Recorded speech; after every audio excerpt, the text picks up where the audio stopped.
हमारे दैनिक जीवन में हम ऐसे बहुत से उदाहरण देखते हैं जिनमें हम पदार्थों के किसी मिश्रण से पदार्थों को पृथक करते हुए देखते हैं।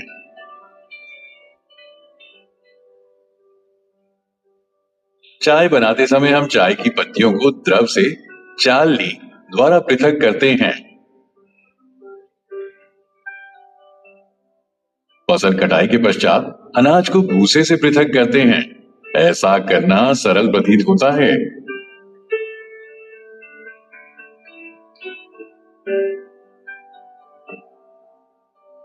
परंतु यदि पृथक किए जाने वाले पदार्थ बहुत छोटे हों, तो उन्हें पृथक करने के लिए क्या करना होगा? कल्पना कीजिए, यदि आपको रेत और नमक के मिश्रण से भरा कोई गिलास दिया जाता है,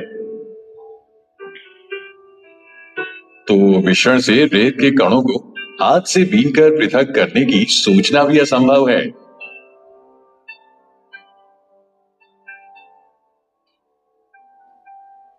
हम देखते हैं कि किसी पदार्थ का उपयोग करने से पहले हमें उसमें मिश्रित हानिकारक तथा अनुपयोगी पदार्थों को पृथक करने की आवश्यकता होती है। कभी कभी हम उपयोगी पदार्थों को भी पृथक करते हैं, जिनकी हमें अलग से उपयोग करने की आवश्यकता होती है।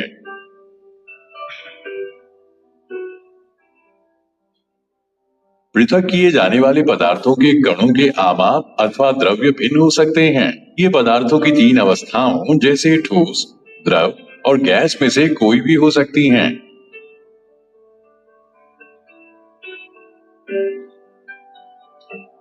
यदि एक साथ मिश्रित पदार्थों के गुणधर्मों में अत्यधिक भिन्नता है, तो हम उन्हें अलग करने के लिए अलग अलग तरीकों का उपयोग कर सकते हैं।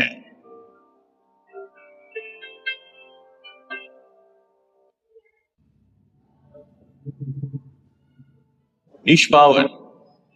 आपने देखा होगा कि डंडियों से अन्न कणों अथवा अनाज को थ्रेशिंग करते समय हम अनाज को डंडियों से अलग कर देते हैं, लेकिन फिर भी अनाज के साथ गेहूं की भूसी मिली हुई पाई जा सकती है। इसलिए उन्हें और अलग करने के लिए निष्पावन नामक विधि का उपयोग किया जाता है।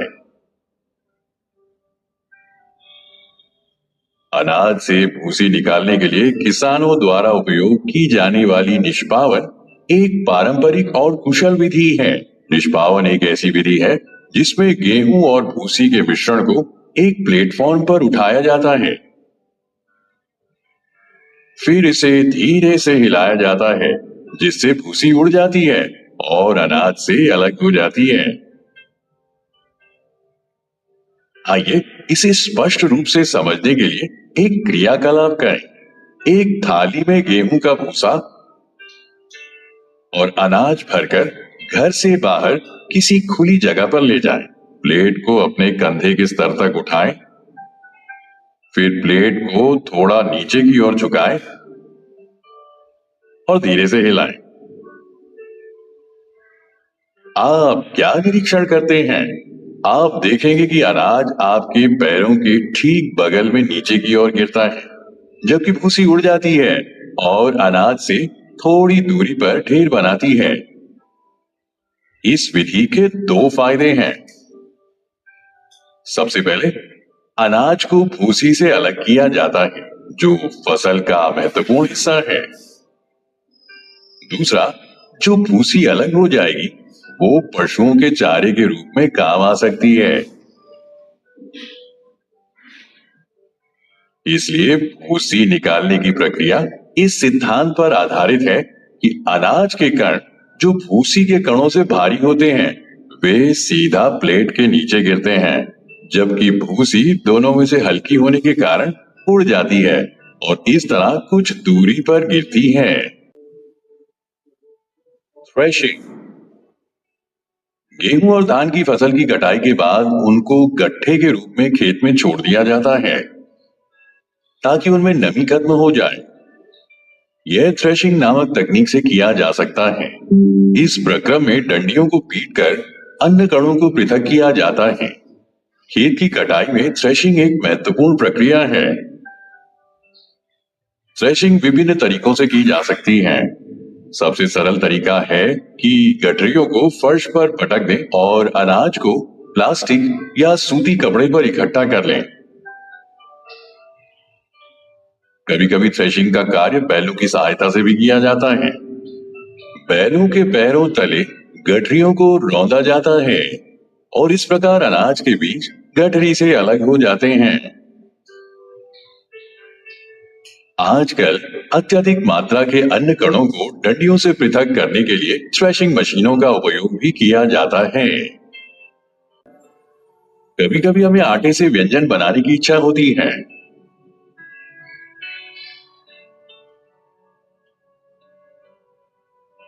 हम इसमें उपस्थित चोकर तथा अन्य अशुद्धियों को पृथक करने की आवश्यकता होती है। तब हम क्या करते हैं?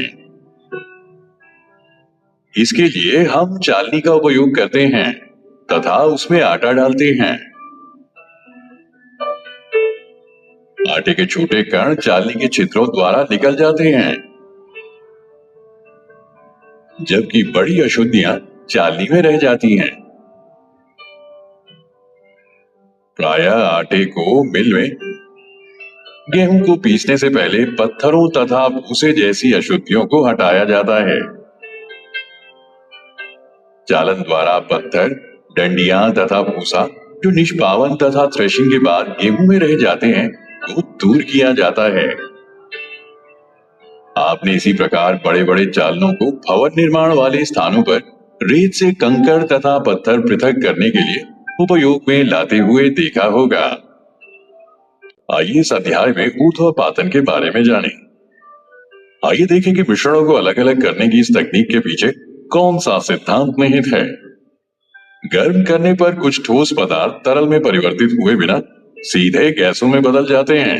ऐसे ठोस पदार्थों को ऊर्ध्वपातनीय ठोस कहा जाता है और इस प्रक्रिया को ऊर्ध्वपातन के रूप में जाना जाता है।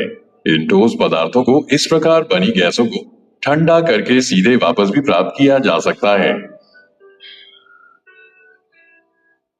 अमोनियम क्लोराइड, कपूर, नैफ्थलीन, आयोडीन, एंथ्रेसीन आदि ऊर्ध्वपातनीय ठोस के कुछ उदाहरण हैं। ऊर्ध्वपातन की प्रक्रिया का उपयोग मिश्रण के उन घटकों को अलग करने के लिए किया जाता है जिनमें ऊर्ध्वपातित हो सकने वाले अवयव और एक गैर ऊर्ध्वपातन अवयव होता है, जिसे अक्सर अशुद्धियां कहा जाता है। आइए ऊर्ध्वपातन प्रक्रिया द्वारा पृथक्करण की प्रक्रिया को संक्षेप में समझें। नमक और अमोनियम क्लोराइड के मिश्रण को अलग करने के लिए इस मिश्रण को एक चीनी मिट्टी की प्याली में लें।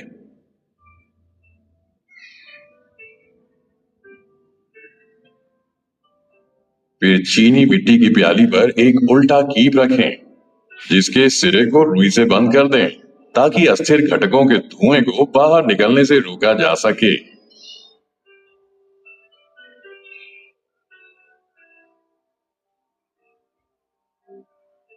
इस मिश्रण को कुछ देर तक गर्म करें।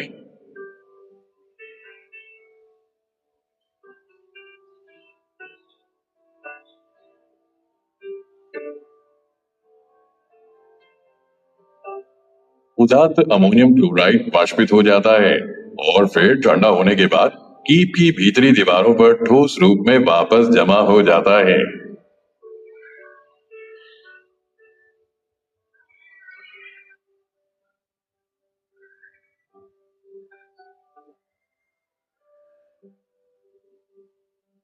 इस प्रकार मिश्रण में ऊर्ध्वपातन घटक को गैर ऊर्ध्वपातन घटक से अलग करने के लिए ऊर्ध्वपातन का उपयोग किया जा सकता है।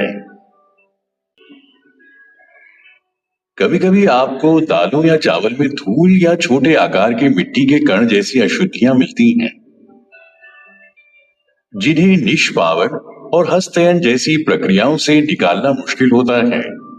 आपने देखा होगा कि खाना पकाने से पहले दालों को 3 या 4 बार पानी से धोया जाता है। ऐसे में इसमें मौजूद भूसी और धूल जैसे हल्के कण अलग हो जाते हैं और बह जाते हैं, जबकि भारी अवयव नीचे बैठ जाते हैं।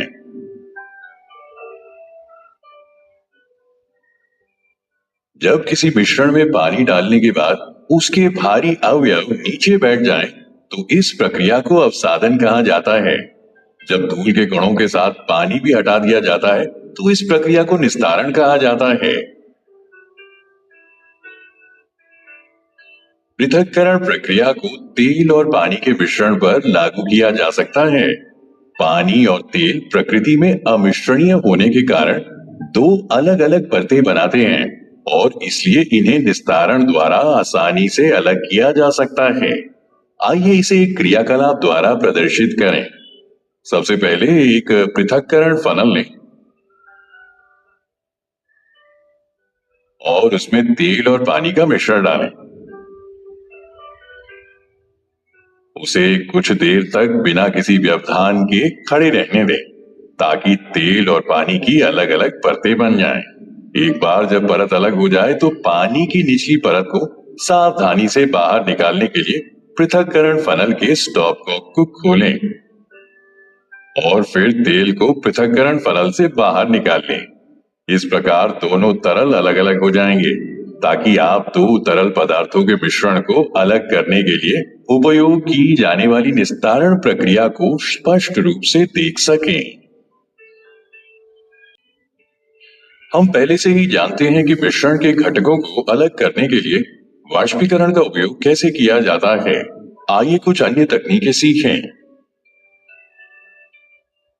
मिश्रण को उसके घटकों में अलग करने के लिए केंद्र अपसारण एक और महत्वपूर्ण तकनीक है। आइए इस तकनीक को बेहतर ढंग से समझने के लिए एक अनुप्रयोग देखें। क्या आप जानते हैं कि दूध से मलाई कैसे अलग की जाती है? हाँ, केंद्र अपसारण की प्रक्रिया द्वारा। क्या आप जानते हैं कि यह तकनीक किस सिद्धांत पर काम करती है? ठीक है, तो मैं आपको समझाता हूँ। जब किसी मिश्रण को तेजी से घुमाया जाता है, तो हल्के कण सतह पर रह जाते हैं, जबकि भारी और सघन कण नीचे बैठ जाते हैं। यह सिद्धांत केंद्र अपसारण का उपयोग करके कणों को अलग करने में मदद करता है। यद्यपि अधिकांश तरल मिश्रण को निस्यंदन विधि द्वारा अलग किया जा सकता है, फिर भी कुछ तरल मिश्रण ऐसे होते हैं जिनमें ठोस कण बहुत छोटे होते हैं और इस प्रकार फिल्टर पथ से आसानी से पार हो सकते हैं। निस्यंदन तकनीक द्वारा ऐसे कणों को अलग करना संभव नहीं है। ऐसे मामलों में केंद्र अपसारण एक उपयोगी विधि है। आइए केंद्र अपसारण के माध्यम से पृथक्करण की प्रक्रिया पर एक नजर डालें। दूध से मलाई अलग करने के लिए सबसे पहले एक परख नली में थोड़ा सा मलाई वाला दूध लें। फिर नली को लगभग 2 मिनट के लिए केंद्र अपसारण में केंद्रित करें। केंद्र अपसारण यंत्र के अभाव मिक्सर ग्राइंडर। यह तकनीक रक्त और मूत्र परीक्षण के लिए निदान प्रयोगशालाओं में प्रयोग की जाती है।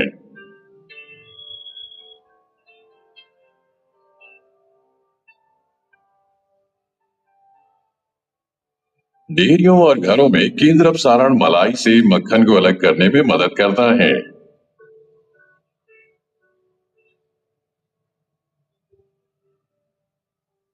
इस तकनीक का उपयोग वॉशिंग मशीन में गीले कपड़ों से पानी निकालने के लिए भी किया जाता है। प्रयोगशाला और उद्योगों में केंद्र अपसारण तरल पदार्थों से निलंबित अशुद्धियों को अलग करने में मदद करता है।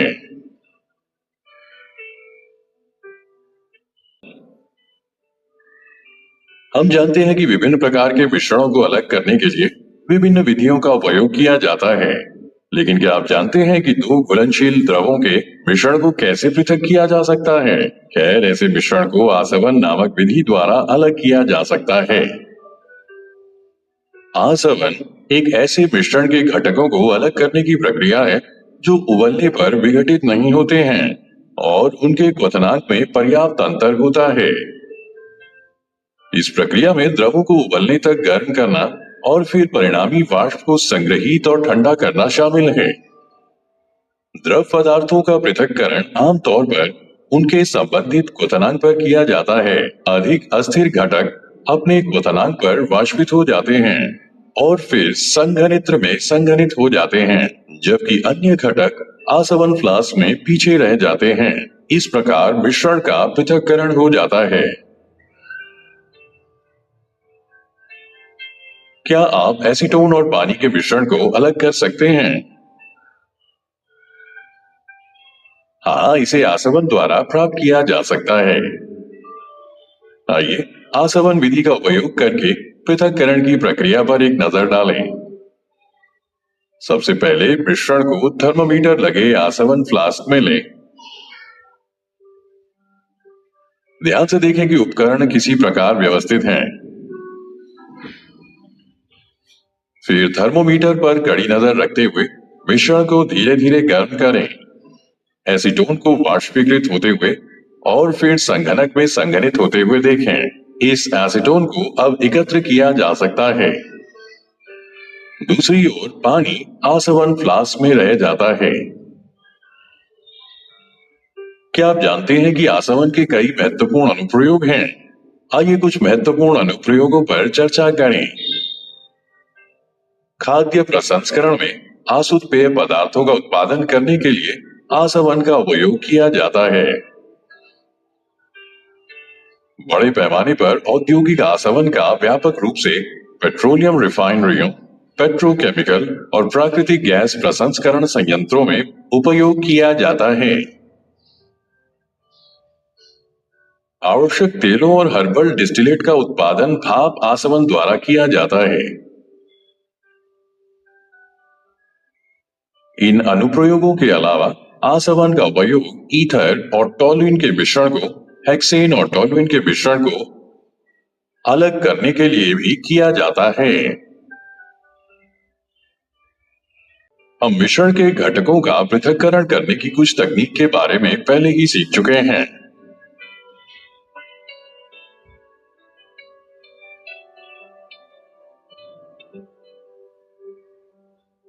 आइए अब एक अन्य महत्वपूर्ण पृथक्करण तकनीक क्रोमैटोग्राफी के बारे में जानें। क्रोमैटोग्राफी का उपयोग एक ही विलायक में घुलनशील दो या दो से अधिक पदार्थों के मिश्रण को अलग करने के लिए किया जाता है। यह उस विलायक में घुलनशीलता की विभिन्न मात्रा प्रदर्शित करता है। क्या आप बता सकते हैं कि काली स्याही में डाई एक ही रंग की है या नहीं? खैर, आप इसे क्रोमैटोग्राफी द्वारा आसानी से पता लगा सकते हैं। आइए अब हम इस तकनीक के सिद्धांत और प्रक्रिया को एक एक करके समझते हैं। आइए पहले क्रोमैटोग्राफी के सिद्धांत पर आगे बढ़ें। जब एक विलायक को उसी विलायक में घुलनशील पदार्थों के मिश्रण से गुजारा जाता है, तो जो पदार्थ अधिक घुलनशील होता है वह सबसे तेजी से आगे बढ़ता है और इसी प्रकार अन्य घटकों से अलग हो जाता है।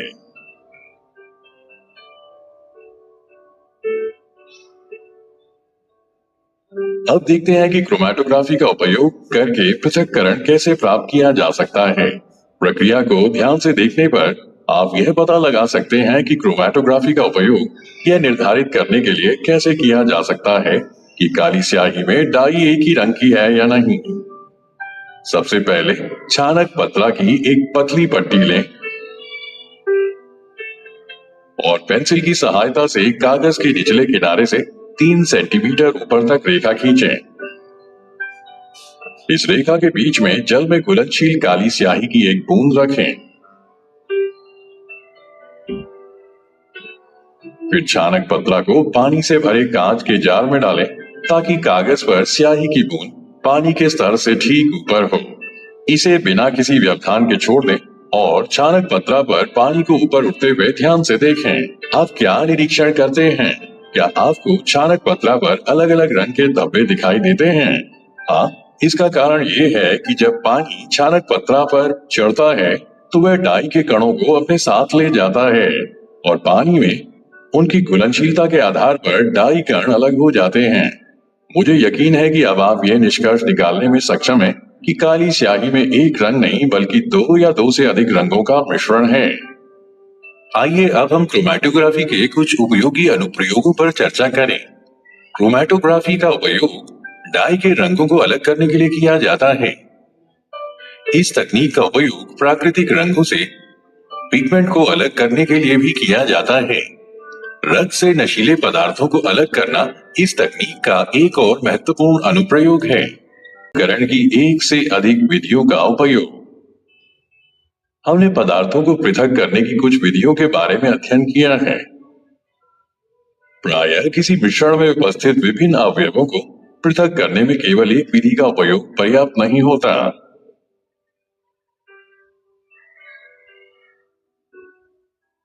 ऐसी स्थिति में हमें एक से अधिक विधियों का उपयोग करने की आवश्यकता होती है। रेत और नमक का मिश्रण लीजिए। इसे आप कैसे पृथक करेंगे?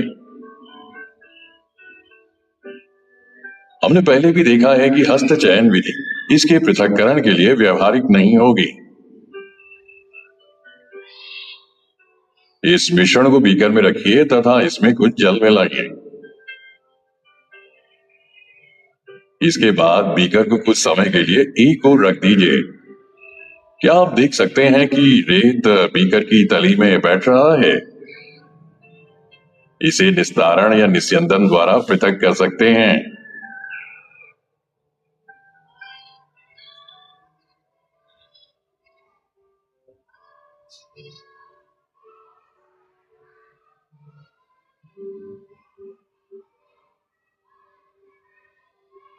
निस्तारित द्रव में क्या है? क्या आप सोचते हैं कि इस जल में वही नमक है जो कि आरंभ में मिश्रण में था? अब इस निस्तारित द्रव से नमक व जल को पृथक करना है। इस द्रव को किसी केतली में भरकर इसका ढक्कन बंद करिए।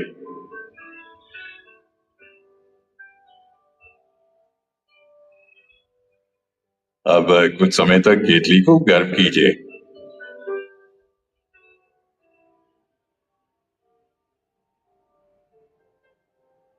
क्या आप केतली की टोटी से भाप निकलते हुए देखते हैं?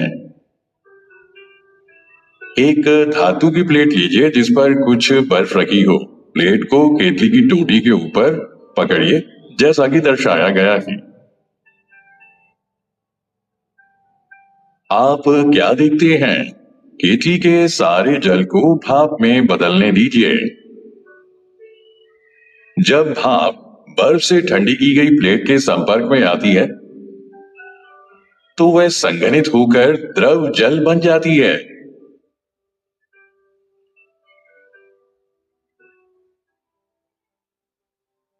प्लेट के नीचे से बूंद बूंद होकर नीचे गिरने वाला यह जल संघनन द्वारा भाप बना है। जल वाष्प से उसकी द्रव अवस्था में परिवर्तित होने की प्रक्रिया को संघनन कहते हैं। जब सारा जल वाष्पित हो जाता है तो फिर केतली में पीछे क्या छूट जाता है? इस प्रकार हमने मिश्रण से नमक, रेत